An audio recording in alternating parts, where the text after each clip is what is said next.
We should start with the other really exciting matchup in the West, and that's the Wolves and the Grizzlies. We gave throughout the season, we gave a ton of credit to the Grizzlies, and again, I'm not going to make these bold proclamations off one game, but the Grizzlies were a top 6 defensive team. The Wolves were number 7 in offense. They scored 130 on the Grizzlies in game 1 on the road. Chris Finch, gives credit to him, of course, who's just got a great playbook, great offensive concepts. The ball was moving. There's some matchups there. I think Steven Adams at the 5 trying to guard Cat in space. Yeah, I was going to ask you about that. That's going to be tough throughout the series. So how much does Steven Adams play? How much do they move Jaren Jackson to the 5? And then does Cat go down to the post? And then does that affect Jaren Jackson's just his defensive control if he has to go play the 5? I don't know that. I mean, he's done it. I mean, he's played that before. I don't know. I don't know how much it affects his control. He's a good individual defender. He's a great shot blocker. Cat with a big time response. And as we've seen from the play-in and now in game 1, like Anthony Edwards is for real, Tommy. Pat Bev comes on our show and says he's the next Michael Jordan, and everyone's laughing at him. And then the next 6 weeks, the guy just goes off one game after the next. What about Malik Beasley with 23? But Beasley and McDaniels were big for them off the bench. So I guess this is. I was talking about this with you the other day and a couple of people the other day. We're not going to draw any crazy conclusions from one game.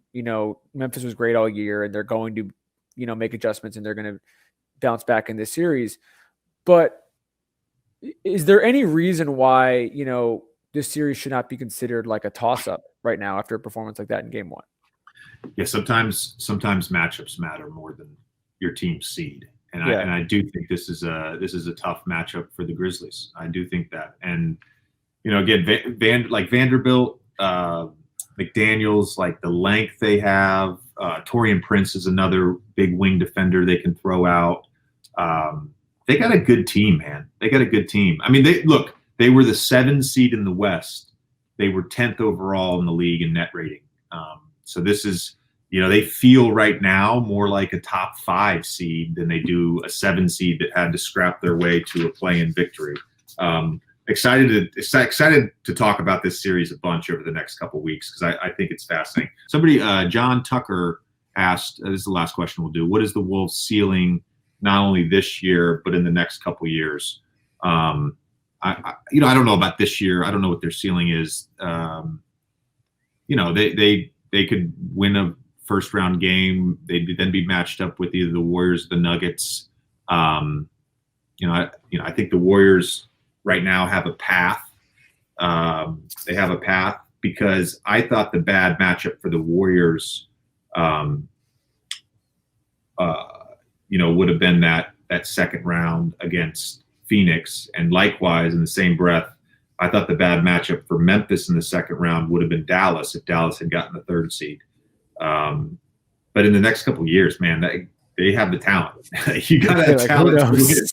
Yeah. And so I think their ceiling is dependent upon Anthony Edwards. Like if Anthony Edwards is an all-NBA player, they're a contender. I really believe that. They have a bunch of young guys that I love, and we mentioned them earlier on the show.